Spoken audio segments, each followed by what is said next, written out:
Alright, so magandang umaga po again sa lahat. So, today we'll be talking about tetanus, poliomyelitis, meningitis, and then red tide. So, afterwards, we'll be moving to another topic will be the vector-borne diseases. Okay, so let's start with tetanus or kadalasan, sinasabi natin kapag narinig natin yung word na tetanus, siyempre pasok agad sa isip natin yung lockjaw.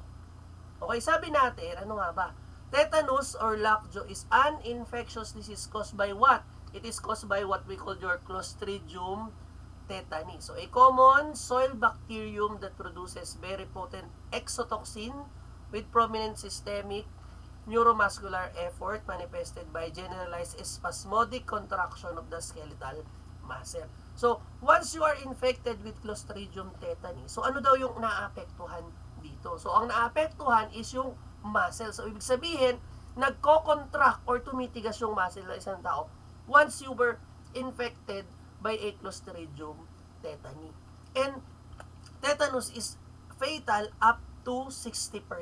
Kapag yung isang tao is hindi nabakunahan or yung mga unimmunized person, so around 60% and usually within 10 days onset, magse-set in na yan. So kasi nga, walang panlaban yung katawan natin sa tetanus. So around 60% pwedeng mamatay kapag na pabayaan or hindi ka na baksinan o hindi ka na nabigyan ng bakuna.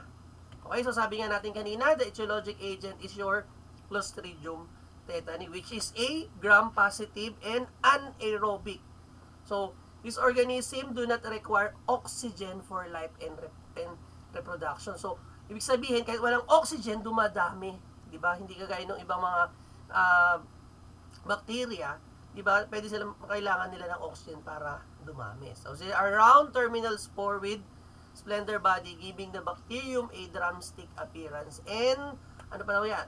Commonly found dun sa mga soil, sa saliva, sa dust, or sa mga manure or yung mga pupo. So, ibig sabihin, dun sa environment, makikita yung Clostridium tetani. Okay, so the bacterium is found in the soil as well as in intestinal wall of the herbivores. So, ibig sabihin, yung mga hayop na kumakain ng damo. So, yun yung mga kadalasan na merong dala-dala nila yung Clostridium tetani. And even humans could bring or could tawag dito, harbor yung Clostridium tetani natin. Sabi natin, it has two forms. Ano daw yung dalawang form yan? Spore forming, or the organism is capable of forming thick-walled spore as means for survival when moisture and nutrient supplies are low. So, ibig sabihin, kaya nilang mag-adjust depende kung basa or wala masyadong nutrient na kinakailangan. So, ibig sabihin, i-adjust nila para hindi sila basta-basta mamatay.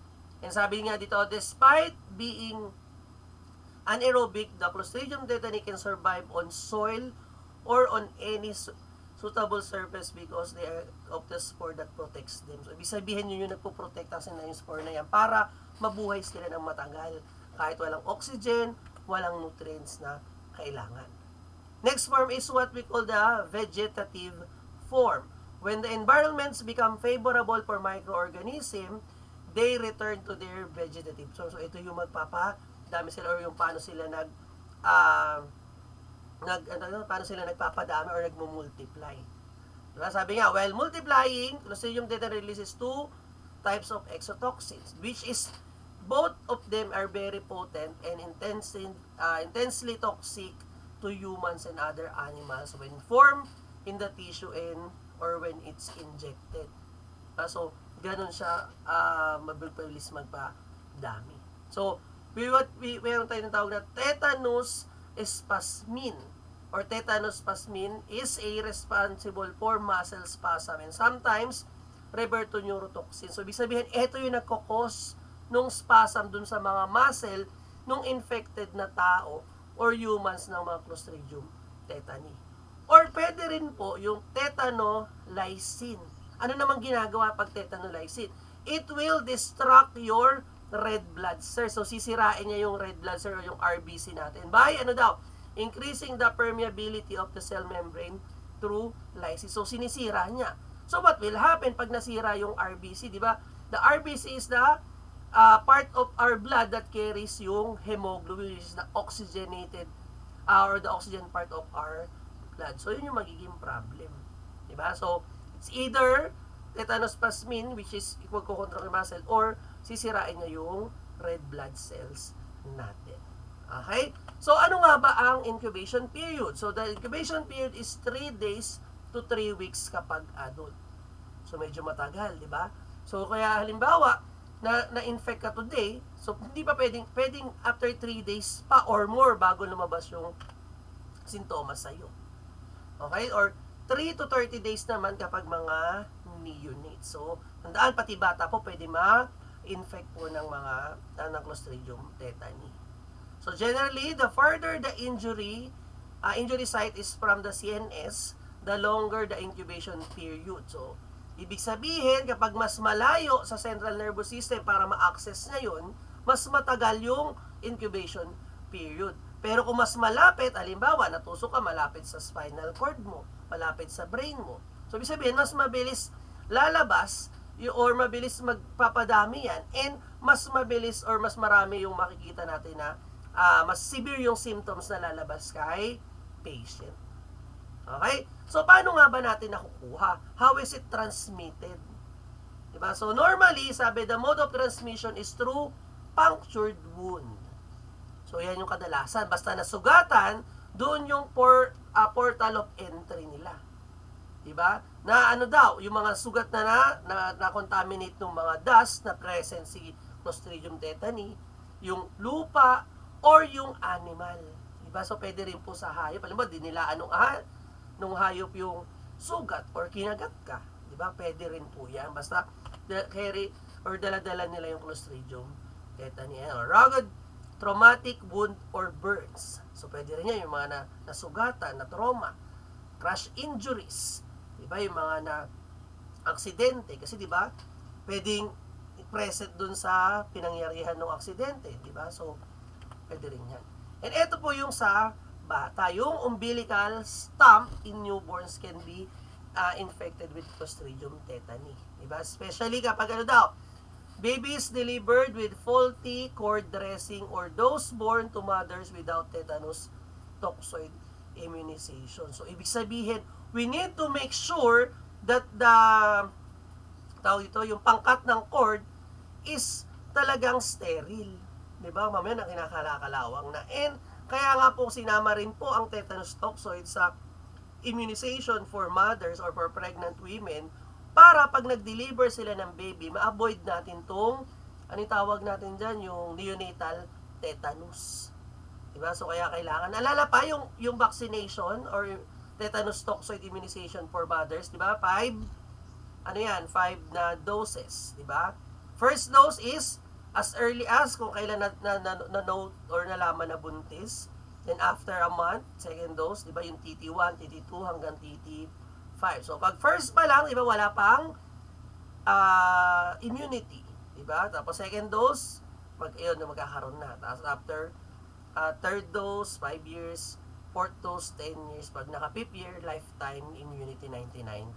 Kaya importante po na sinasama natin sa health teaching natin yung immunize dun sa mga mother or pregnant women. Okay? Or ano pa daw, unrecognized wound. Diba? Ayan, halimbawa, naglilinis ka daw ng tenga. Diba? Diba, nalala yung uso yung sandok? Diba? Infected pala yun ng Clostridium tetani, tas nasugat mo dahil dut-dut ka ng dut-dut ng tenga mo. Diba? So, hindi mo napansin or hindi mo namalayan, nasugat pala, na-infect pala. So, pwede po yun yung maging mode of transmission na. Ano pa daw yun? Dental extraction, circumcision, ear piercing. Diba? Halimbawa, pabunot ka. Diba? Dito na lang tayo magpabunot ng ngipin kasi mura naman dito. Diba? Yung pala, hindi malinis.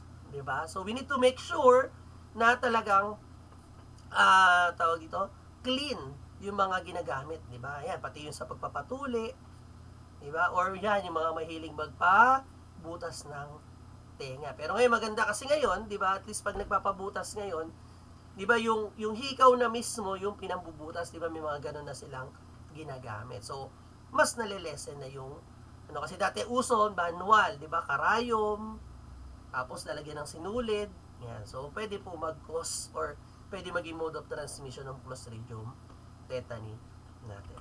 So, source of infection nga, sabi ko nga kanina, it could be from animal and human feces, soil and dust, plaster of Paris. Ayan, yung plaster of Paris. Alam niyo yung plaster of Paris? Yung pinang sisimento dun sa mga nababalian. Ayan, alala ko yan. Medyo nalutang din ako dyan dati dun sa plaster of Paris na yan. Kaya inutusan ako, sabi niya, sir, kunin mo nga yung plaster of Paris. Ha? Ano ba yung plaster of Paris na yan? Ayan. So, sterile sutures, pin, rusty materials, and scissors. Ayan. So, pwede pong mangyari. O, pwede maging source of infection natin. Okay. So, we have 4 different forms of tetanus. Depende dun sa clinical findings or dun sa makikita natin kay patient. The first form is what we call the generalized tetanus. So, ano ba yung sa generalized? So, sa generalized tetanus, which is ito yung pinaka-common type ng tetanus, ano nangyayari? The first sign is yung trismus or yung lockjaw. Yung paninigas nung, di ba yung hindi na nakanganga na lang si patient. Di ba? Or, kasabayan pa ng tawag natin na rhesus sardonicus, yung facial spasm. Nung kala mo nakangiti sa'yo, yung ngiting aso. Yan, pero nakaganon na lang siya, nakangiting aso na lang siya, nakalaking jaw. So, yan yung tinatawag natin na general tetanus. Ano pa daw? Stiffness of the neck coupled with rigidity of pectoral and muscles of the hamstring. Ibig sabihin, yung bibig ni patient, yung face niya, yung jaw, naninigas hanggang leeg, hanggang dito sa mga pectoris major and minor na naninigas. And then, yung hamstring, yung sa lower extremities niya, doon sa may binti, naninigas yung binti ng pasyente natin. And, ano pa, hirap silang lumunok kasi nga naninigas, di ba? Paano magchuchu, paano lulunok ngayon dyan? And patient could also exhibit rapid heart rate or tachycardia. So, bumibilis yung tibok ng puso nila. Okay, so elevated temperature, yan, so lalagnatin, lalo na pag may mga complication na yan. Then there will be sweating, tas elevated na yung blood pressure ng patient natin. So, muscular spasm may occur frequently or last for several seconds to minutes with backache and shape into characteristics form called what we call epistotonus. So, ibig sabihin, pwede yung buong katawan niya, tapos nag-arc yung katawan niya. Diba? So, yun yung, ito, mapakita ko sa inyo yung picture ng epistotonus. Sabi niya, this spasm may continue for up to 4 weeks depending upon the response of patient treatment. So, on and off. Diba? Bigla na lang naninigas yung katawan. Yan, nagaganyan. No? Kala mo, ay, sinapian ba yan? Yan, hindi po. Yan po yung opistotonus. Imaginein mo, seconds to minutes ka nagaganyan yung pasyente. Diba? Kasi nga nag-i-spasm yung muscle niya. Okay, diba? Nag-rounds ka nung gabi, no? Diba? Night shift ka, naglalakad, nag-rounds ka, tapos bigla kang pagdating mo dun sa room ng pasyente, nakaganyan. Feeling ko tatakbo ka, kala mo, sinasaniban yung pasyente mo. Ayun pala, nag-o-opistotonus lang because of the tetanus. Diba? Ayan, so kaya maganda dapat talaga alam. Ayan, dati makakala, magtatakbo, sisigaw ko, yung pasyente sinasapian. Oo. So kasama po yun sa makikita natin na clinical manifestation for patient who have complicated infection of the tetanus. Okay, so sympathetic overactivity. Diba? It's common, severe tetanus, and ano makikita pag labile hypertension. So, ibig sabihin, tumataas or abruptly nagpa-fluctuate yung BP ni patient from normal, tas biglang tataas ulit. Diba? So, irregular yung blood pressure ni patient. Okay, so there will be tachycardia or dysrhythmia. So, it's either mabilis yung tibok ng puso ni patient or irregular yung heartbeat ng patient natin. Okay, ano pa daw? Peripheral vasculature constriction. Yan, constrict, diba? Increased carbon dioxide input, diba? Kasi yung sa breathing. increased catecholamine excretion, and late develop yung hypotension. So, di ba, biglang babagsak yung pipi naman ni patient. So, yan yung mga nakikita natin for general tetanus. Okay, next naman is yung neonatal tetanus. So, pag neonate, syempre pang newborn. So, usually occurs sa baby born to mothers who have not been vaccinated with tetanus toxoid during or before nung pregnancy ni mother. So, it usually occurs through infection of the unhealed umbilical stump, particularly with the stump is cut with non-sterile instrument or Foley cord care. So, kaya importante po yan during our cord care or cord dressing, dapat malinis. Diba? And number 3, local tetanus. Pag sinabing local tetanus, which is ano mangyayari sa kanya? So, very uncommon yung form na to kasi ang kadalasan generalized tetanus. So, ano daw dito nangyayari? The patient will experience persistent contraction of the muscle close to the injury sites. Kaya siya tinawag na local. Ibig sabihin, malapit kung saan na-injured yung patient, yun yung muscle na nagko-contract. Diba? And this contraction may persist for many weeks before gradually subsiding. So, hanggang mawala na siya. Okay, local tetanus generally milder but may proceed to the onset of generalized tetanus. So, pwede po, from local tetanus, pwede siyang mag-progress. Na siya sa generalized. Diba? Ibig sabihin, pwedeng mas lumala yung patient. Okay, the fourth one is what we call the cephalic tetanus. O, di ba madali lang kung ano yung name niya, yun yung nangyayari. O, when you say cephalic tetanus, ano daw yun? Head and nerves in the head ang nagko-contract, which is ito naman pinaka-rare yan na nangyayari. Pero kaya tandaan nyo kung ano yung pangalan, yun yung kadalasan. So, it usually occurs after trauma of the head area where the microorganism gains entry through injuries such as yung lacerations sa face, sa eyes, injury yung otitis media, or even yung mga dental extraction kagaya ng sinabi natin kanina. So, there will be paralysis of your facial nerve. Diba? Kaya nga, hindi naman yung mukha lang yung hindi niya magalaw. Diba? So, kaya ano mangyari? Lockjaw or facial palsy, bagsak lang yung pisngi ni patient or naka-contract lang. Or pwede rin po yung ptosis, ibig sabihin nakabadrop or nakabagsak yung eyelid ni patient natin. Okay, malinaw po sa 4 different forms of tetanus. Diba? So, tandaan, depende sa clinical findings or sa pangalan niya yung makikita natin na signs and symptoms. So, generally, ano nga daw yung mga clinical manifestation? So, pag bata or neonates, excessive crying, and most of the time is voiceless crying. So, umiiyak siya pero walang sound. Diba? Naka-mute. Diba? Pero sobrang iyak ng bata. Diba? So, attempt to suck results in spasm and cyanosis. Diba? Pag pagpili niya dedede siya, namumutla kasi nag-i-spasm, nagko-contract. Diba? Fever due to infection and dehydration. So, the jaw becomes so stiff that the baby cannot suck or swallow. So, tonic or rigid muscle contraction, spasm or convulsion, even with slight stimulus. Diba? Pumalakpak ka lang na ganyan, naninigas na bigla yung bata. Diba? So, ayan yung mga problem natin sa neonate. So, may end with placidity, exhaustion, and ayan, pwedeng dyan po namamatitegi bells yung baby. Okay, so for older children and adults, so tetanus remains localized. Signs of onset are spasm and increased muscle tone near around the area. So, ibig sabihin, kung nasaan siya, yun yung magniniga. So, if it becomes systemic or generalized, ano na mangyayari? So, lalabas na ngayon yung mga hypertonicity, hyperactive deep tendon reflex, diba? Konting ganun mo lang doon sa may siko or sa tuhod ni patient, konting tap mo lang, nagko-contract na yan.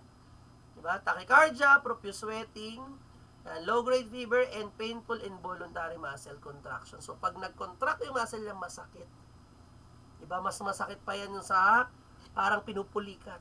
Diba? Pero mas masakit daw kaysa sa pulika. So, neck and facial muscles rigidity, yung trismus natin. Diba? Yan yung pinakaunang nakuha o yung lockjaw. Grinding expression. Ito nga yun, yung sinasabi ko kanina, yung rhesus sardonicus, which is ano daw to? This is considered the pathognomonic sign of tetanus. Yan po yung kala mo nakasmile sa'yo, di ba? Ngiting aso yan. Di ba? So, border-like abdomen and ridges. So, naninigas din yung chan. So, ito po yung rhesus sardonicus. Ayan, di ba? Di ba? Ngiting aso, kala mo, smile lang ka lang. Pero yan, for in pain yung patient niyan kasi nagko-contract yung facial muscle ni patient. Okay, intermittent tonic convulsion lasting for several minutes, which may result in cyanosis and sudden death due to asphyxiation. So, yan yun. Kasi bila na lang siya naninigas. Diba? So, yun pwedeng kamatay niya. So, in severe cases, laryngospasm followed by accumulation of secretion in the lower airway and result in the respiratory distress due to involvement of respiratory muscle. So, ibig sabihin, pwede rin po sumikip yung daanan ng hangin. O, yan yung ikaka-problem ni patient. Okay, so yan, fracture of the vertebrae may occur during the spasm, di ba? Kasi nga, yung cervical bone natin, di ba? There is part of your bone that could, that is controlling or dyan dumadaan yung, di ba, yung result ng paano tayo humihinga. Yan, so kaya pwede makoma dyan, mamatay yung patient. Okay, in mild cases daw, after a period of weeks, the spasm gradually diminish in frequency and severity. So, hindi siya mawala. Pterismus being the last symptom to disappear. So, pwede naman, ibig sabihin, nakapag-create ng panlaban yung katawan ng pasyente. Okay, so in fatal cases, death usually occur within first 10 days of the disease. So, pag malala, yan, 10 days lang, yan, pwede nang mategibels yung patient. Alright, may question po ba sa clinical manifestations? Malinaw kung ano yung makikita natin kay patient. Malinaw. Okay, so para ma-visualize nyo ano ba yung itsura ng pasyente na mayroong tetanus. So we have an actual video of patient having infected with tetanus.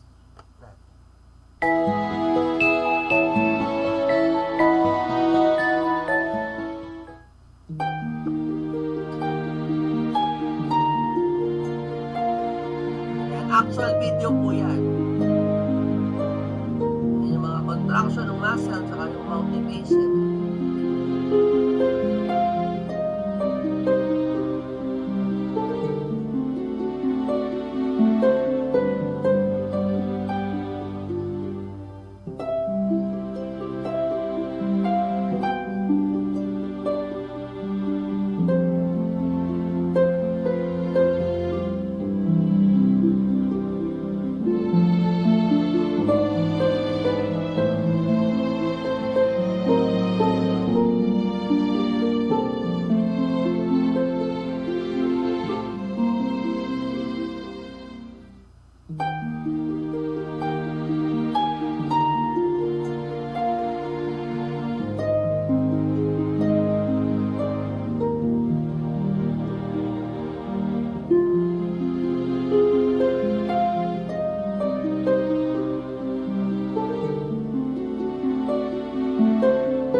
Nakita nyo kung ano yung itsura ng patient, no? So, ayan po, pag nag-duty, huwag video ng video. So, yan po, may consent po yan. So, for educational purposes. Okay? So, ano daw, ayan di ba nakita nyo na parang hirap na hirap talaga yung patient natin. Okay, so sabi dyan sa video, ano daw, they prescribe IV tetanus immunoglobulins, diazepam for relaxation, and penicillin G for infection. So later on, we discuss natin po yung mga management. So now, how will we prevent? And paano natin makokontrol yung tetanus? So number one, syempre, since meron tayong available na vaccine, so we will immunize yung mga pregnant women ng tetanus toxoid. Okay, for children and babies, diba, we have your DPT, the diphtheria, pertussis, tetanus vaccine. Yan, early consultation kapag nagkaroon na sugatan, Di ba? Para ma-sure. Okay, so treatment natin. So sabi natin, number 1, specific. Any cut or wound must be thoroughly cleaned and washed to prevent infection. So tandaan, basta nasugatan, linisin mabuti, di ba? As much as possible, running water, linisin ng may sabon. And within 72 hours, sabi, after a punctured wounds or in any injury, the patient should receive what we call the ATS, the TAT, or TIG. Diba? Especially kapag hindi siya nabakunahan. So, ano yung ATS, TAT, or TAT na yan? So, ATS is the anti-tetanus serum. The, tawag dito, tetanus antibody, and tetanus immunoglobulin natin. So, ayan yung mga pwedeng ibigay kay patient. Okay? So, kailangan within 72 hours lang siya. So, bakit? Eto po kasing mga vaccine na to, these are the passive immunity. So, ibig sabihin, readily available na siya. Ibig sabihin, once na-injectionan ka niya, so this vaccine is hahanapin na agad niya yung Clostridium tetani para patayin. Diba? So, kaya siya passive. Ibig sabihin, actively, nandun na siya. So, kaya lang nagkakaiba yan, diba? Yung mga anti-tetanus serum na yan, diba? Malalabanan siya. So, pinagkaiba naman pangalan yan kung saan siya nanggaling. So, yung anti-tetanus serum is, ito yung mga, tawag dito, derived sa mga kabayo. Kaya po, inaano yan, nag-isa sensitivity testing po tayo. So, derived yan from animal. Yung, tawag dito, yung TAT and TIG, yan. So, sa human naman derived po yung vaccine na yan. Yan. So, yan po ang binibigay natin. So, yan po yung pinakaiba ng anti-tetanus serum, TIG, versus dun sa tetanus toxoid natin. Kasi si tetanus toxoid, di ba, ang gagawin pa lang niyan, introduce sa'yo yung vaccine or tetanus toxoid na yan kasi inactivated siya. So, para ma-detect nung katawan mo, di ba, minimal amount, mag-create ngayon ng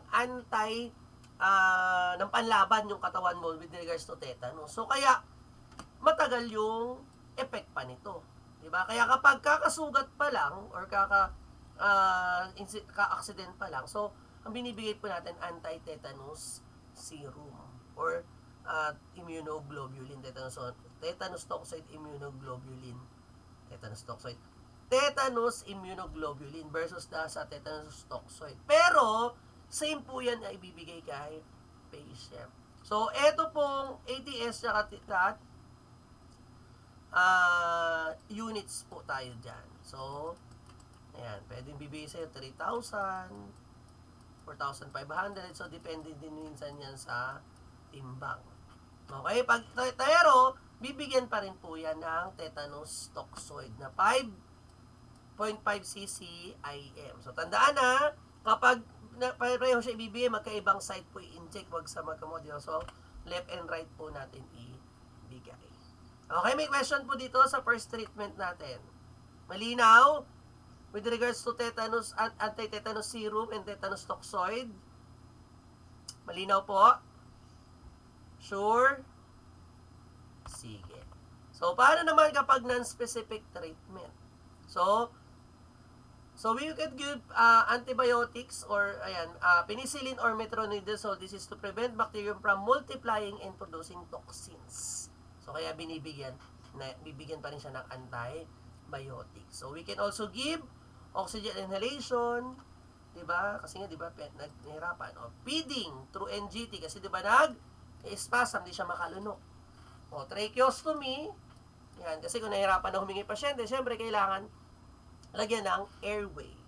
And adequate fluid, electrolytes, and caloric intake. So, kaya, nag-IV fluids din po tayo kay patient or, ayun, sabi natin, NGT feeding.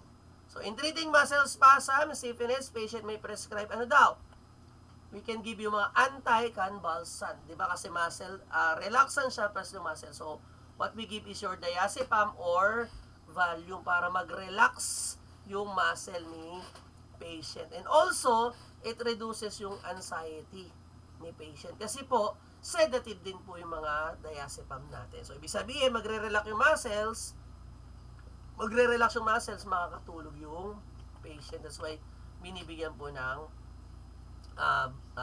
tawag ito ng diazepam. Okay, we can also give muscle relaxant, siya sa what we call your baclofen, which is ano daw yan, para hindi maramdaman ni patient. Kasi si baclofen, naman siya, ang sinusuppress daw niya yung nerve signal dun sa brain into sa spinal cord para mabawasan yung tension dun sa muscle ni patient. Or we can also give neuromuscular blocking agent to stop yung signal from the nerve to muscle fibers and are useful in controlling yung muscle spasm. So, ibig sabihin, iba-block para hindi di ba kasi yung spinal cord, diyan yung daanan, di ba, ng signal or message para mag-contract or gumalaw yung isang parte ng katawan natin. So, iba-block siya para hindi na mag-spasm. Okay, so nursing care, sabi, maintain yung airway. Kasi nga, di ba, lalakjo yung patient, nagtitrismus, and pwedeng maglaringo spasm. So, kaya kailangan natin make sure na okay yung airway. Diba? Patent yung airway ni patient. Okay? Keep an accurate cardiac monitoring record. Diba? So, nga, diba? Nagtatakycardia or nagdidysrhythmia yung pasyente. Maintain an IV line for medication and emergency care if necessary. Kasi nga, hindi mo naman papainom ng gamot. Diba? So, kaya dapat may IV line. So, carry out efficient wound care. So, yung paglilinis ng sugat. So, avoid stimulation. Diba? So, bawal yan sa maingay. So, warn visitors not to upset or overly stimulate the patient. So, dapat calm environment. Diba? Tahimik. Diba? So, refrain from talking loudly, making noises and necessary movements, as well as producing air current. So, ibig sabihin, kahit electric fan, hirap sila. So, kaya dapat, yung room nila, yung tahimik, di ba? Medyo malamig na ang konti. Di ba? So, prevent contraction and pressure source. So, paano prevent? Siyempre, yung turning ni patient side to side. Ano pa daw? Help perform yung passive, perform yung range of motion, exercise. Di ba? So, pag hindi nagko-contract yung muscle, so, pwede po yung flexion, extension ng mga upper and lower extremities of the patient. And then, we need to turn the patient side to side para ma-prevent din po natin yung pressure sore kay patient. Okay, watch out for urinary retention. Baka mamaya hindi na pala umiihi yung pasyente. Yan. So, kasi pwedeng pumutok yung bladder ni patient. So, monitor vital signs and muscle tone closely. Provide optimum comfort measures. Prescribe nutritious diet. Patient with tetanus require high daily of calorie intake due to increase in muscle activity. Kasi di ba nga, nag-i-spasm. So, kaya na mataas, dapat high caloric diet po yung binibigay kay patient natin. Alright, may question po ba with tetanus? Merong gusto ba i-clarify? Malinaw po tayo. Signs and symptoms. How will we treat patient with tetanus? Sure? No question? Okay. So, wala pong question. Let's move with another problem or another disease, which is what we call the meningitis or cerebrospinal fever. So, sa pangalan pa lang niya, alam nyo na kung ano yung infected. Diba? Yung meninges ni patient. So, meningitis is the inflammatory or infection of the meninges or yung membrane or yung nakakover dun sa brain natin that surrounds the brain and spinal cord. It can be caused by ingestion of poisonous or drugs, diba? Poison, naglason, or pwede sa gamot din, as well as yung mga injection of certain substances. So, may result, it may also be due to reaction to a vaccine or pathogen. So, yan po yung mga pwede mag-cause. Yan. So, ito nga po yung meninges. Naalala pa yung anatomy, diba? So, ito po yung skull. Then, ito po yung meninges. So, ibig sabihin, ito yung nai-infect dyan sa patient natin. So, yan yung nag-i-inflame. So, ito naman po yung meninges. Ano tawag ito? Cross-cut. Naalala pa, ibig sabihin, yan po ang naaapektuhan kay patient kapag merong meningitis, the meninges. So, what are the etiologic agents?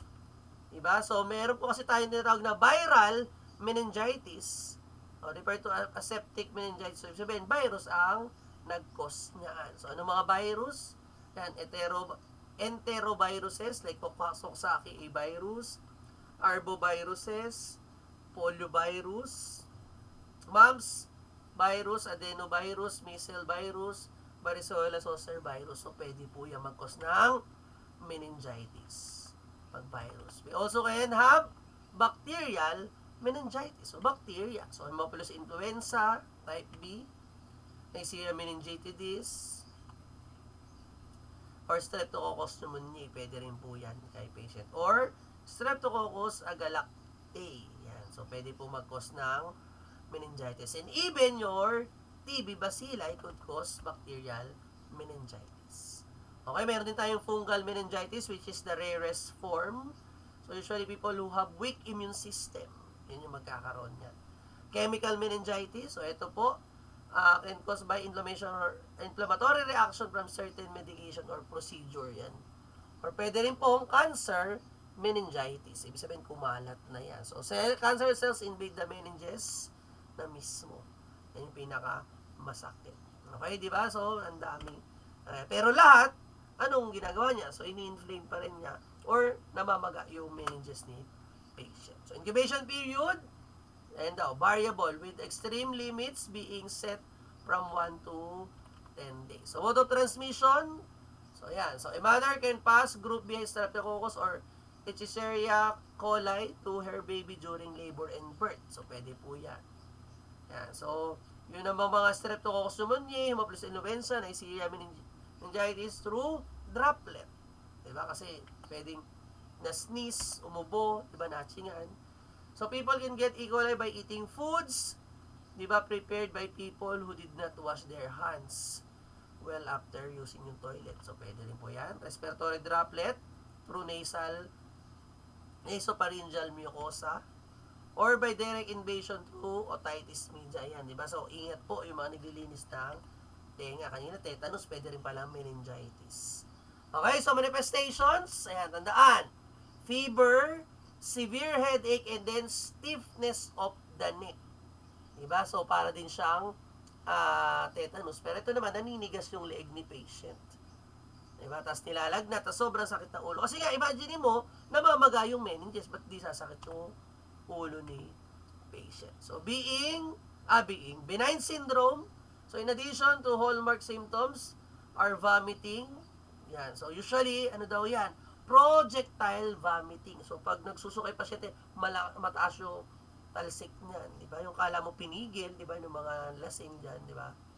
Yan. So, yan. And meningeal symptoms may include alteration or unconsciousness. So, ibig sabihin, pwede pong bumagsak yung sa GCS, pwede mo ba yung GCS ni patient? Diba? Pwedeng tulog-tulog yung pasyente, confused, or sobrang hirap ng gisingin. Okay, neck and spine stiffness. So, naninigas po yan. So, which is slight at first, and then, ano daw? Kakaroon ng meningeal irritation. Ano mangyayari? Nuchal rigidity na. Okay, so naninigas na yung leeg ni patient. So, pwede rin po siyang mag-opistotonus yung patient ng merong meningitis. Okay, positive sa Brudzinski sign. Ano yung Brudzinski? Saka Kernig's. Nalala pa yan? Di ba pinaginamit nyo yan sa health assessment? Nalala pa? Sa tandaan nyo po, pag Brudzinski, tandaan letter B, batok. So, yan po yung pineflex yung neck ni patient and then magkakaroon ng reaction do sa lower extremities na. Mamaya papakita ko sa video para maalala kung paano ginagawa yan. O, tandaan, Brudzinski, batok. Kernig's, o Kernig's sign, letter K, sa knee, di ba, sa tuhod, yan yung ipeflex yung tuhod, yung legs ni patient. So, papakita ko later para maalala. Okay, so exaggerated and symmetrical deep tendon reflex. So, sobrang, di ba, pag ginamit yung neurohammer dun sa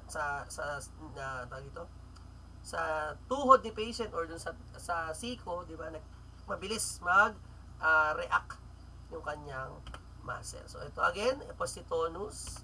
So ito po yung video paano ba ginagawa yung Brudzinski tsaka Kernies. The Brudzinski sign is observed with some patients with meningitis. It's important to note that this test has been reported to be of low sensitivity. Therefore, a negative test does not exclude the presence of meningitis. With the patient in the supine position, flex the patient's neck. The test is considered positive if the patient reacts by flexing their hips and knees. Yan po yung Brudzinski. Pero tandaan na, hindi porkit negative dyan, exempted na daw sa meningitis. So, pwede kasama lang siya sa sign. Okay, so tandaan na, batok, pinlex yung batok. So, magre-react yung lower extremities ni patient. Next is yung Kernies. Kernies sign, meningeal stretch test. Test for presence of neurological irritation of the lumbar meninges or nerve roots. With the patient supine, their hip and knee are flexed to 90 degrees. The examiner then slowly extends the knee with the foot in dorsiflexion. The test is positive if there is generalized spinal pain, resistance to the test, or involuntary flexion of the opposite hip, indicating meningitis. Leg pain and localized low back pain may indicate radiculopathy. So, yan naman po yung Kernies. So, dali lang tandaan, di ba? Brudzinski, Kernies. So, Brudzinski yung batok ang tatandaan. So, pag Kernies yung knee or tuhod ni patient. Okay? So, continue. Sabi natin, patient may also have sinus arrhythmia. Diba? Irregular yung heartbeat ni patient. Diba? So, irritability, ayan, photophobia, ayan, so ayun sobrang liwanag. Diplopia, ayan, nagduduling na yung pasyente and other visual disturbances or other visual problems. So, delirium, deep tumor, and coma, ayan, so nawawala sa sarili yung patient. Ayan, so importante yung GCS. So, ano pa daw dito? Show signs of increased intracranial pressure. Kasi nga, namamaga, so tumataas yung pressure inside the skull. Diba? Kaya sabi ko kanina, kailangan ma-decompress yan agad. So, ano yung mga pwede? Bulging fontanelles pag infant, diba? Yung punbunan, nakita mo, nakabukol. Diba? Nausea and vomiting, diba? Sabi ko kanina, projectile vomiting. Okay? Severe frontal headache, sakit ng ulo sa harap. Diba? Blurring of vision and alteration in sensorium. So, how will we diagnose if patient have meningitis? Okay? So, through CSF analysis. Diba? So, kukuha po ng cerebrospinal fluid kay patient through lumbar puncture, diba? Or tinatawag din na spinal tap, diba? So, kukuha po ng cerebrospinal fluid dun sa spinal canal ni patient using yung needle. Then, isesend for laboratory to check kung ano ba yung meron dyan. Kung may infection ba, that's why kung bakit kung bakit nagmamaga yung meninges ni patient. So, main purpose of lumbar puncture is for diagnostics, diba, para makuha ng specimen. So, take x-ray to spinal cord and pwede rin therapeutic. So, sometimes, pwede po siyang gawin para ma-reduce, mabawasan yung increase ng intracranial pressure dun sa patient natin. Okay? Or pwede yan, dinadaanan po ng mga serum or gamot. So, pwede rin po magbigay dyan. And, ayan, kadalasan, ito po pag inooperahan. So, yun po yung mga pwedeng gamit ng lumbar puncture natin. Okay? So, we can do gram staining to identify anong klase ba yan. Smear and blood culture, pwede rin po. Smear from petike, kung may mga pantal-pantal, may mga pula-pula yung pasyente natin. So, urine culture could also be done.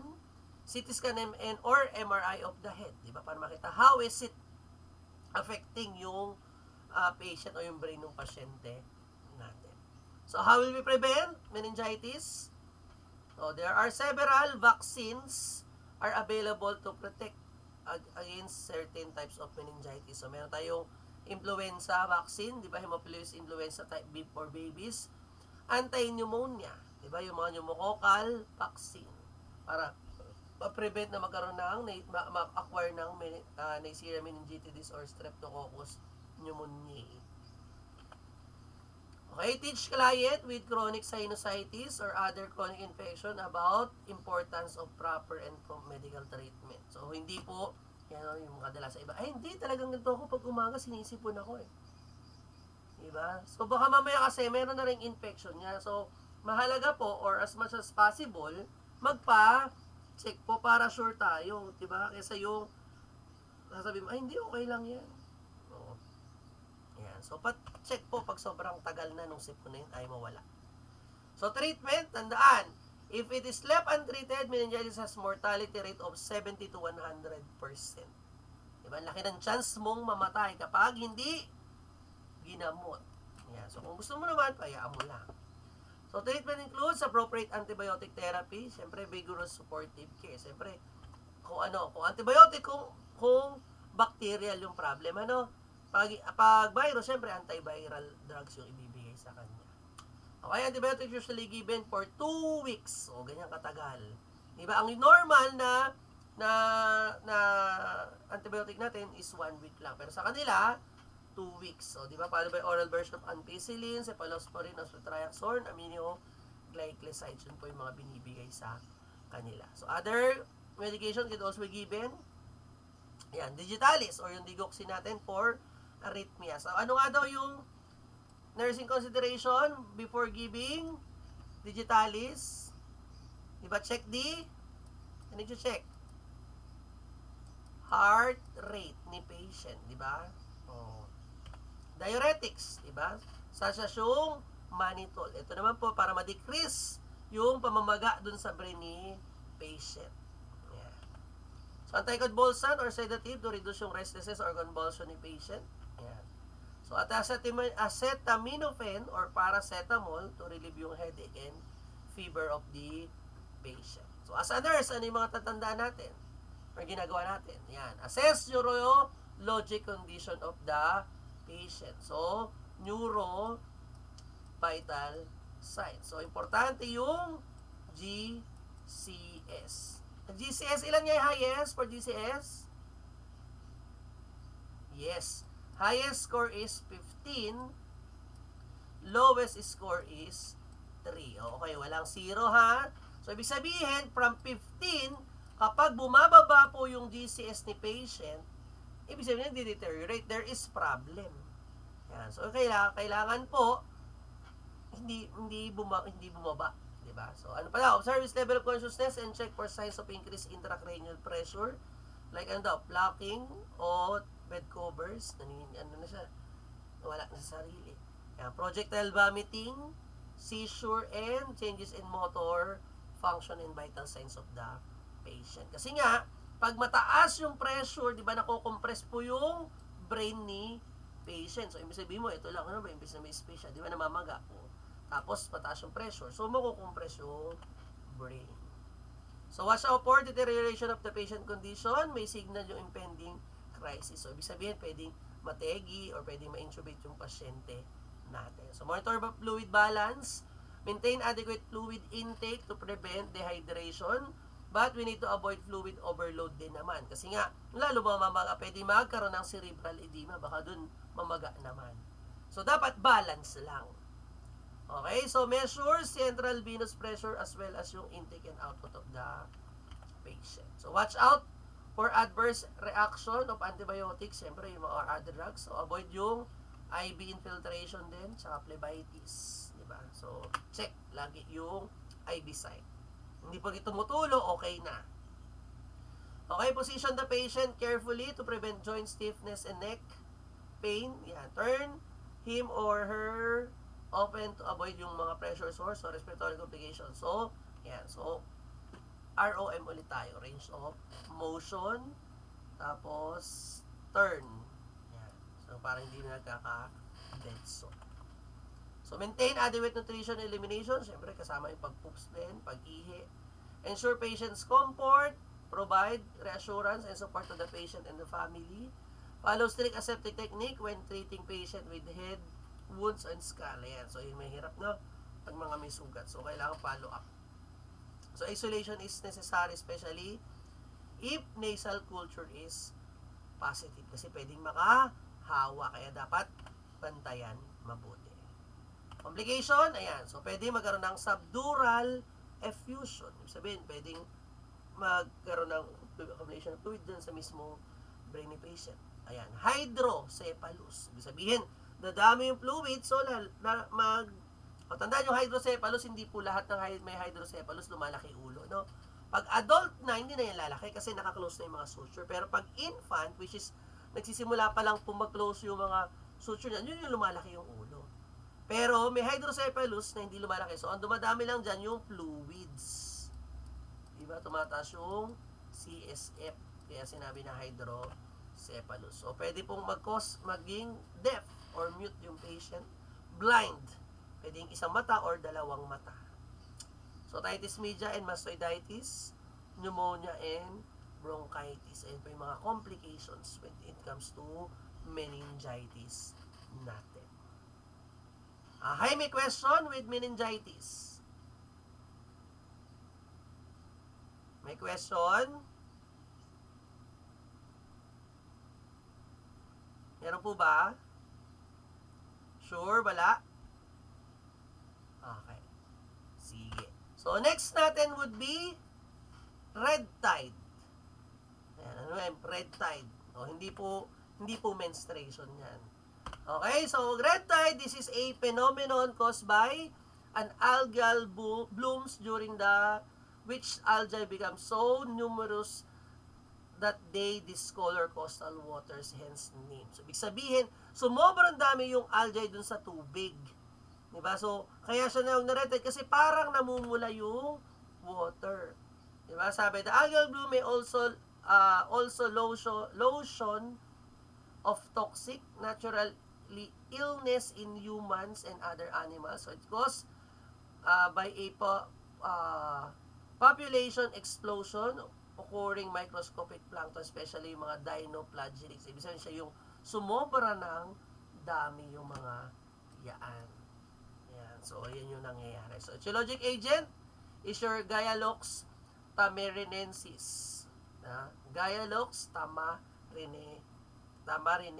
taraminis.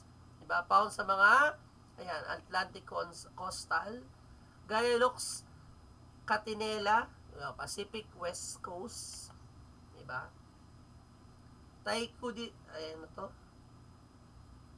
Pitychus breve, or breve, found in mga Gulf or Mexico, yan sa Florida. So, common sa atin is yung Gaialox, Gonialax catinella, found mga common sa Pilipinas. So, ano daw yan? So, explosions or blooms are coastal phenomenon caused by environmental condition which promote rapid growth of microorganisms. Okay, so ibig sabihin dumadami siya ng dumadami. Bakit ba siya dumadami? Diba? Bakit siya biglang dumadami? Due to warm surface temperatures. Ibig sabihin, malagamgam yung tubig.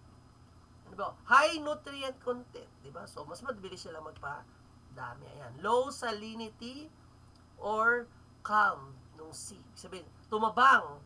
Tapos, kalmado lang yung dagat. So, rains followed by sunny weather. This is often associated with red tide outbreaks. Kasi nga, di ba, uulan, tapos biglang iinit, di ba? So, nagwa-warm ulit yung temperature dun sa dagat. So, toxins. The toxin bloom often turn the seawater reddish-brown. Kaya sa tinawag na red tide. Conversely, toxic plankton may be numerous enough to toxify shellfish. So, ibig sabihin, nakukuha kasi ng mga shellfish yan. So, but do not sufficient enough to discolor the water. So, discolored seawater should always be regarded with suspicion. So, ayan. So, tandaan natin.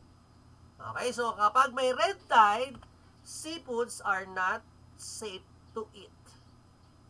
So, ano yung mga yan? So, the following shellfish are often fed on the plankton and thus cause illness when consumed by humans. So, kaya po pag may red tide na announcement, di ba?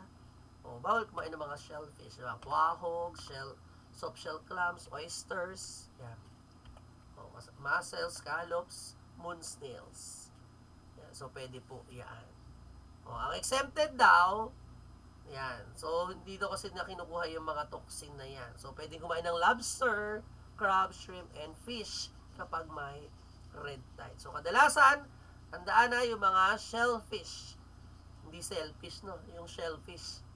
Ang mga hindi safe kainin. So, manifestation kapag na-infect ka ng red tide. Sabi, the initial sign is a tingling of the lips and tongue and spread to the neck, face, neck, fingers, and so parang namamanhead yung lips mo, tas yung dila mo, tas kakalat na siya ng kakalat. And then, the patient may have headache, dizziness, and nausea. Followed by, ano daw? Mukha siyang lasing. Yeah, so drunken state. So, hindi ba mukhang lasing na lasing? Ay, parang ganun yung patient natin. Then, PSP, paralytic shellfish poison symptoms are aggravated by alcohol consumption. Ayan. So, ang masakit doon, nag-inom ka, tapos ang pulutan mo yung mga tahong na may shell, na merong red tide, ayan, lalong lalala. Okay, in severe cases, muscular paralysis and breathing difficulties may occur in 5 to 12 hours due to paralysis of the diaphragm. And the victims can breathe only with aid of respirator. So, imagine, 5 to 12 hours pwedeng magkaroon ng muscular paralysis. Diba? Kaya, pwedeng mamateke yung pasyente. Yan. So, kaya kailangan ng respirator. So, fatalities from respiratory arrest has been reported. So, how will we prevent? All shellfish producing areas should have a monitoring program. Diba? Yung test water, sediment, shellfish contaminations. Yan. So, the Department of Environmental and Quality Engineering is responsible for year-round testing shellfish and shellfish growing areas. So, hindi po sa atin dito ha, sa ibang bansa po yan. Sa Pilipinas, sino yung nagmo-monitor? So, under siya ng DAR or Department of DA pala, Department of Agrarian Report, DA. Yung agriculture. Yan, Department of Agriculture to BPAR or Bureau of Fisheries and Aquatic Resources. So, sila po yung nagmo-monitor dito sa Philippines. Okay, malinaw po?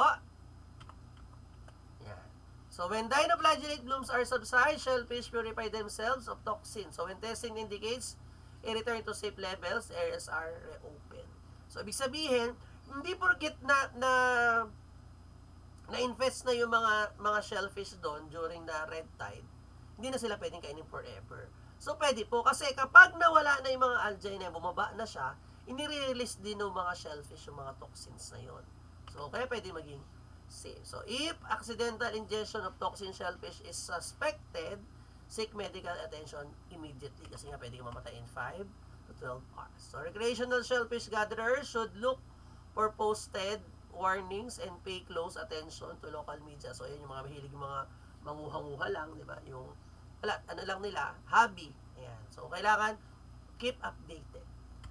Okay, treatment and modalities. Ayan. So, pwedeng i-induce daw yung vomiting. Pagsukahin, di ba? Yung gawain din ng iba dyan. Charcoal hemoperfusion is a process done by pumping the arterial blood through an activated charcoal filter to remove the poison. So, lilinisin yung udugo ni patient. So, alkaline fluids such as sodium bicarbonate are thought to be helpful because the toxin is unstable in alkaline condition. So, magbabicarbonate tayo. So, artificial respiration is required kapag nagkaroon ng respiratory disease. So, pwede pong i-intubate yung pasyente natin.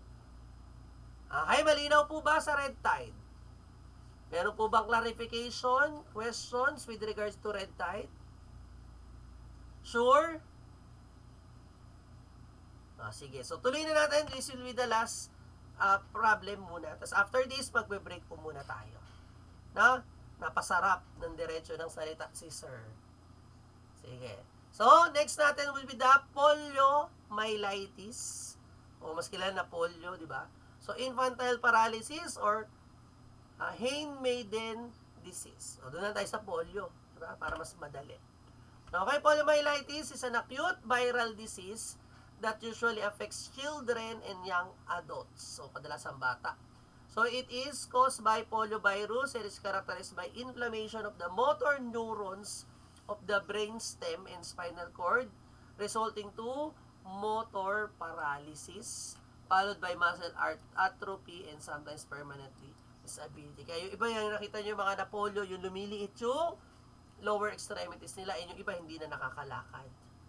Yan po yung mga problem sa polio. So, poliomyelitis is a combination of two Greek words. So, polios or gray, which denotes the gray matter of the nervous system natin. And myelos or marrow, which refer to the myelin sheath, di ba?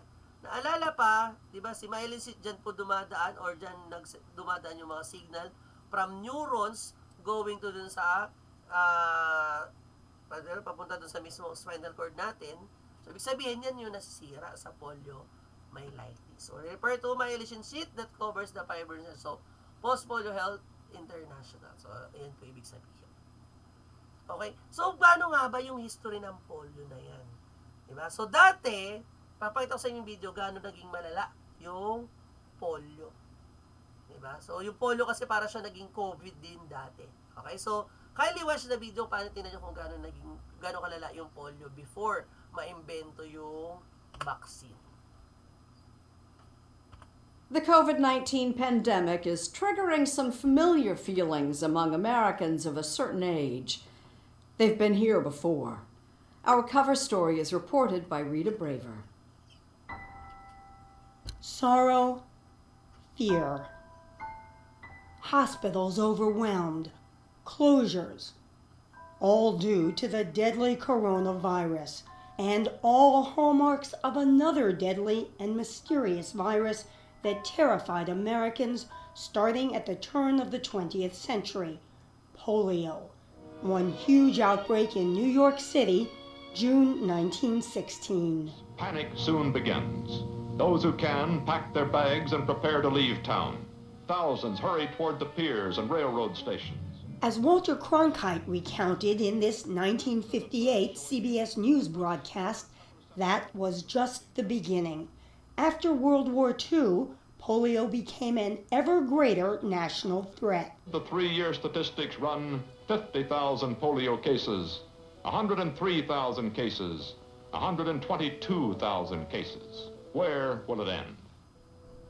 What were your symptoms? High temperature, pain, headaches. I could not move. I couldn't stand up. Joanne Yeager was a healthy 14-year-old in Denver when she got polio in the summer of 1951. She would spend 3 months in the hospital before the disease started to retreat as mysteriously as it attacked. Like COVID-19, polio had different effects on different people. It left Yeager with permanent weakness in her legs. Still, Did you ever stop and think, wow, a lot of kids died from polio? Yes, and that was brought home real quickly because on the same floor that the ward was on were the iron lungs. iron lungs were primitive respirators, breathing for patients. Like COVID-19, which strikes older adults more frequently, polio had a greater impact on a vulnerable age group. One of the things that tugged at the heartstrings of everyone is that polio, for some reason, targeted young kids. Carl Kurlander spent 10 years researching and co-producing a documentary about polio. The fear, my friends, is polio. He says one pivotal adult was left paralyzed from the waist down, Franklin D. Roosevelt, who would later become president. When did Roosevelt contract the virus? When he was 39 years old. Roosevelt helped launch the organization that came to be called the March of Dimes. Dimes pour into the White House to help the fight. All in an effort to curb this dreaded disease. With polio, there was really no effective treatment. So it was really a sense of helplessness, probably like we're feeling today with coronavirus. The March of Dimes helped fund a groundbreaking effort. This is the place, the University of Pittsburgh School of Medicine. This is the man, The director of the Virus Research Laboratory, Dr. Jonas E. Salk. Jonas Salk and his team spent 6 years working on a vaccine, conducting a huge nationwide trial on 1.8 million children. The most extraordinary field trial in medical history. No one knew whether it was safe, whether it would be effective, but people were so both afraid and believers that they'd volunteer their school kids to be guinea pigs for this new vaccine. But in 1955, one of the greatest triumphs in medical history is achieved. Success. History is very important to understand. Dr. Paul Dupré, who holds the Jonas Salk Chair and heads the Center for Vaccine Research at the University of Pittsburgh, says the march of history gives today's scientists an advantage. We can manipulate, we can alter the genetics, the composition of these viruses in ways that Dr. Salk could only have but dreamed. Jonas Salk, of course, had competition.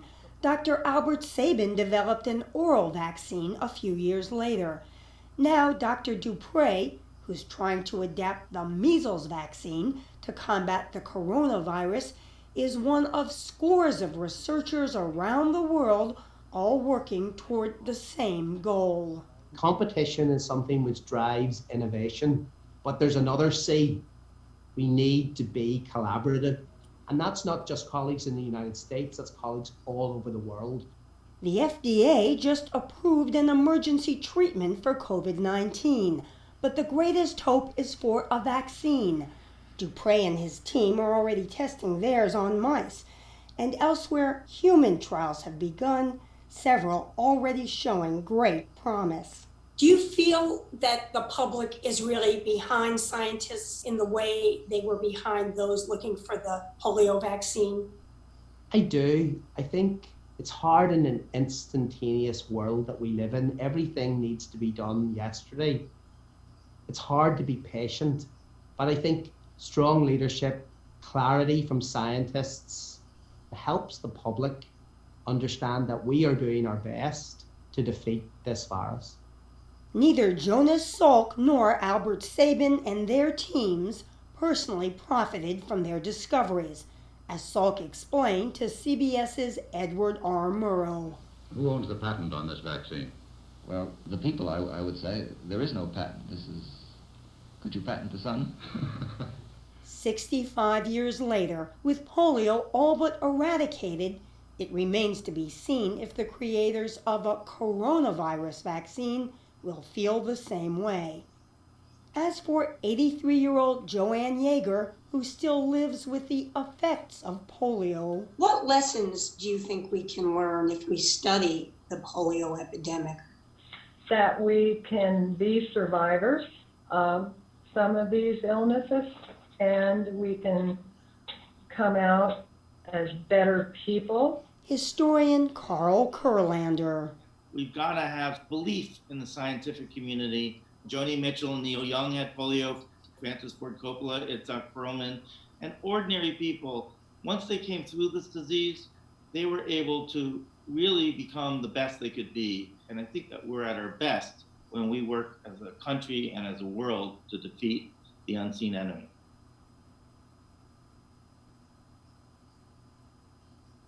Ayan, diba? So, before, diba, bago yung pandemic, so parang nagkaroon din ng pandemic, pero polio naman. So, kung gaano katagal nila dinevelop yung vaccine, diba? Compare dun sa COVID, saglit lang.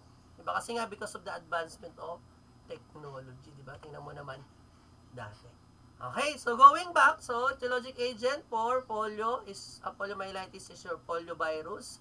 Vision A, filtrable virus of the genus ng mga enterovirus natin. So human are the only known host for the polio virus. Or there are 3 identified immunological types of virus that affects people. So we have your Brunhilde, named after the rhesus monkey, where the virus was first identified. We also have the Lansing, refers to the virus was isolated from a bulbar polio in Lansing, Michigan, USA. And Leon was identified in the child named Leon during the Los Angeles epidemic noong polio na yan. Okay, so how is it transmitted? So, through fecal oral route. So, direct contact with infected oropharyngeal secretions and feces of patient. And person to person, di ba? Transmission to healthy carriers or indirectly or through contaminated articles like food, water, utensils, or pwede rin din flies, di ba? Pwede rin na siya yung nakapaglipat na yan. So, ganyan po siya na transmit. So, period of communicability, the patient is capable of transmitting the poliomyelitis during the first 3 days to 3 months of illness. So, ganun siya katagal. And the disease is most contagious in the first 2 to 3 days of acute illness. So, ganun siya. Sabihin, madali siya makahawa. So, predisposing causes of poliomyelitis. So, age, about 60% under 10 years of age. Diba? Yan, kadalasan daw bata. Sex, males are more prone to disease than females. So, 3:2 ratio. That is prominently higher din sa mga lalaki. So, whether environment and hygienic conditions. So, wealthier household with better sanitation processes are more often spared than the poor ones. So, ibig sabihin, may kinalaman din kasi sa sanitation, di ba? Kasi nga, fecal oral. Di ba? So, kaya syempre, yung mas mayaman, di ba? May malilinis yung kanilang, may mga tagalinis kasi sila. Di ba? Ayan. Excessive work, strain, mark, overexertion are also factor causing the disease. Ito yung provocation, poliomyelitis. Okay, so there are different types of poliomyelitis. Depende kung gaano siya ka-severe. So, number 1, abortive or non-paralytic type. So, accounts about 4 to 8% of all cases. This type is quite difficult to diagnose because the symptoms are non-specific. Imagine mo ano yung symptoms. Headache and sore throat. Or slight or moderate fever. And occasional vomiting with abdominal discomfort. Diba? So, kaya hindi siya masyadong nadadiagnose agad. So, lumbar pain, there is no evidence of paralysis. So, yun lang maganda sa kanya kasi hindi napaparalyze yung patient. Okay, number 2, non-paralytic poliomyelitis. When the virus reaches the central nervous system and is still active, this will show some identifying symptoms of poliomyelitis like types and spasm of muscles sa hamstring, di ba? Nag-spasm din. So, parang tetanus, di ba? Changes in the deep tendon reflexes. Pain in the neck, back, arms, legs, and abdomen of the patient. And, ayan, inability to place head in between knees. So, ibig sabihin, pag yumuko, hindi siya makayuko. Mahirap yumuko. So, positive Pandy's test or elevated levels of protein globulin dun sa CSF ni patient. So, transient paresis may occur dun sa patient din natin.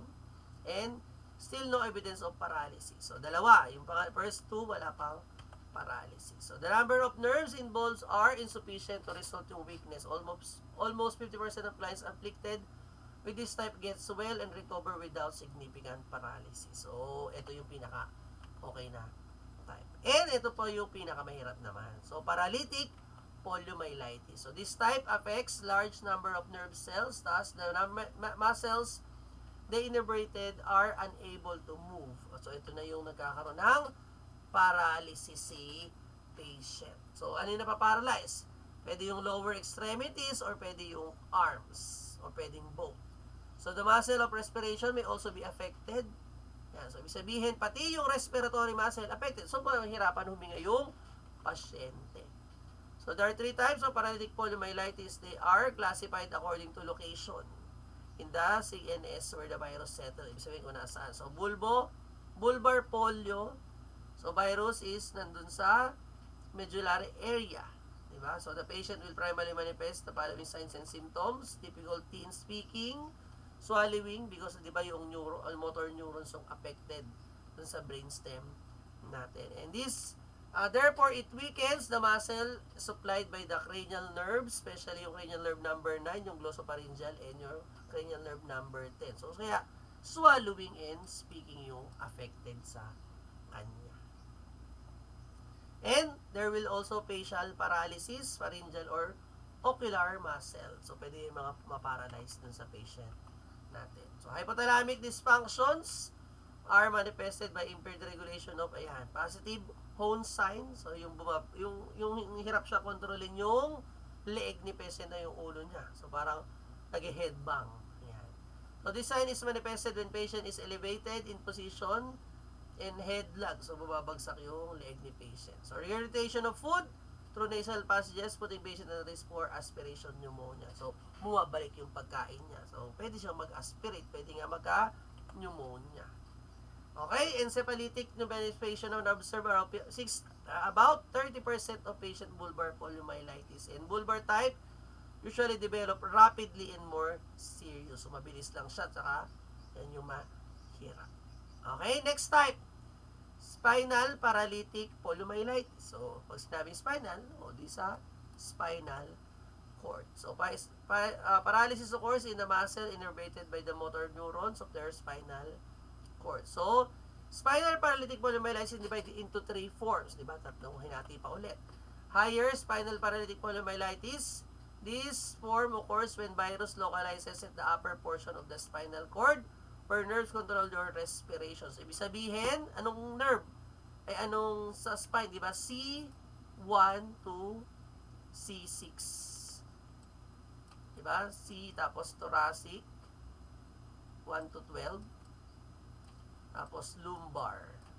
Diba? So, yan. So, pababa. So, higher, ibig sabihin yung cervical cord or spinal cord yung apektado sa kanya. Hence, muscle respiration is affected. So, ibig sabihin, nahirapan huminga yung patient. So, lower naman, lower spinal paralytic poliomyelitis occur when the virus settles in the lower portion of the spinal cord. So, affects the nerve that innervates the muscle of the limb. So, ibig sabihin, yung lower extremity. So, kaya nagkakaroon ng asymmetry, scattered flaccid paralysis on one or both lower extremities ni patient. So, thoracolumbar na yung apektado pag lower spinal paralysis.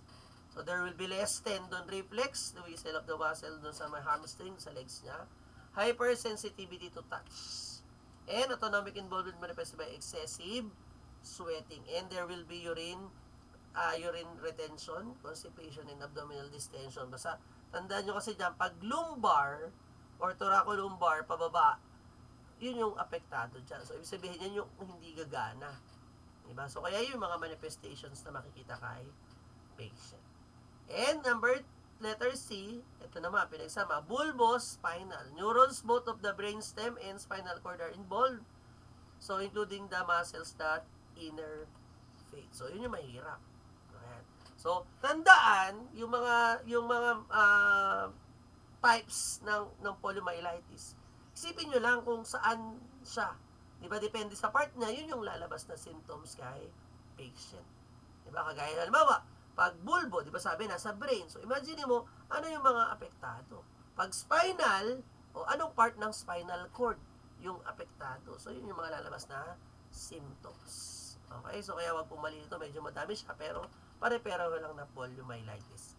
Yan. So, diagnostic procedure, isolation of the virus from throat washings or swab early in the course. Or stool culture